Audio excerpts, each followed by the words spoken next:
Şu fani ömrümde tek bir şey öğrendim.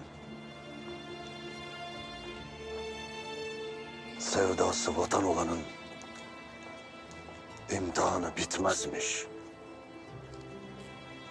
Cenab-ı Hak yüreklerimizdeki vatan sevgisini eksiltmesin. Vatan sevdasıyla hepimizi meftun eylesin. Amin. Amin paşa. Eyvallah.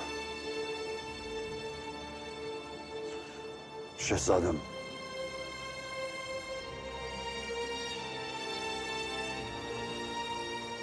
kumandan